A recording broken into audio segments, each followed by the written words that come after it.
How's it going, everybody? Show Dodge. I'm Kevin Dust from the Crow Indian Reservation. I just wanted to explain a little bit about our population and our people. It was in the middle of 1800s when we were at least up to 9,000. We hit the catastrophic road of genocide ourselves as Native Americans felt. And we were dropped down all the way to 400 individual Crow tribal members. Since that time up to now, the 2020, my population has been up to about 15,000. I couldn't exactly confirm all of that, but we're about 15,000 now, which is a big step from 400 to 9,000 now to 15,000. So we believe that our people is recuperating. We're coming back. I just want you to know that we're still here, we're still alive, and we're still proud.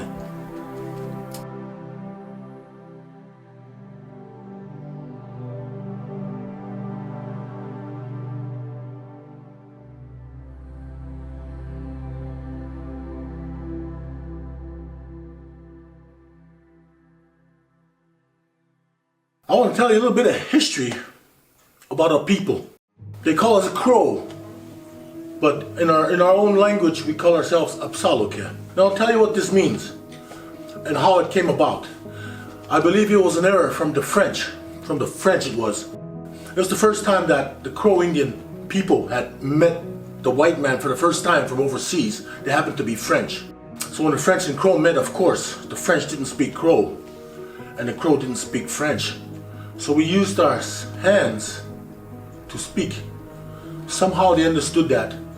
So we told them who we are, who they are. They told me. And they asked me who you are. And we said, we are the children of the large-beaked bird. And so they dubbed us Crow. There was a bit of error in history, but this is how we got our name Crow. But to me and my people, we consider ourselves Apsaloke. That is the real language of the children of the large-beaked bird, which represents the thunderbird. And we have a long history of our traveling until where we ended up planting the tobacco seed and adopting. It was very important for our people. And that's where we came from. And that's what we are from that point. We were nomadic.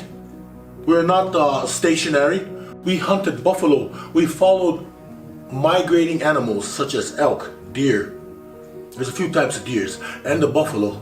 And we were self-sufficient with this type of animal.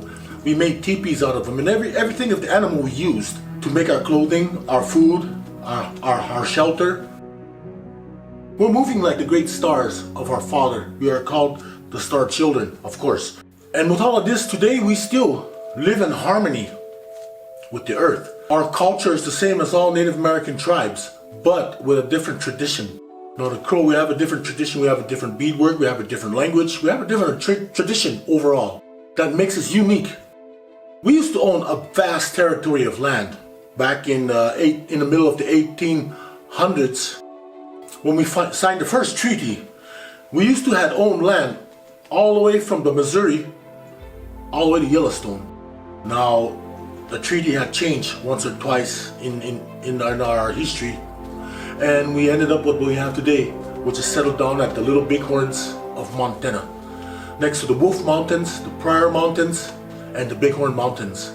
And we have the two stationary rivers, of course, the Bighorn and the Little Bighorn rivers, and a few creeks alongside that. Our land is still beautiful as you might want to go see. We still have fresh water, still fresh air, and we are very proud of this, as our tribe or our people is small, but we had a very vast amount of land, almost half the size of France, if you want to say that point. And I'm very proud of that. And today, we may live in the future. We might have transformed from owning horses to having a car, or maybe a pickup truck if you want to call it that way. Other than living in a teepee, now we live in a house. So you see, times have changed. However, we still intact with our traditions and our culture, which is very important. It's the vital essence of the Native Americans, especially for the Crow, Apsaloke. We used to talk about what we own, what we have. Today things are different. Today we live in modern society. We pay taxes, I guess, if so way some people do. Especially me coming here living in France, I do pay my taxes. Now I'm equal just as much as you are. And you know, we Indians are not perfect. We also have problems. For once, paying bills, maybe ending up in a police hotel as you call it, or you know, we're human beings. We will be a statue no more. We are human beings and we want to be equal with everybody in life. That is what these Native Americans are all about. Equal in our culture, a little bit different in our traditions. But people, I want you to understand something. The Native Americans, we're still here. We're still proud. We're still alive. This is the important thing about us. Now, I would like to invite you to the teepee camp where you will learn and understand and appreciate what is in store for you of the real things. Now, you're not getting it from a book. As we're teaching people the real things of nature, traditions, and culture. And I'd like to welcome you to this teepee camp. I hope to see you there real soon.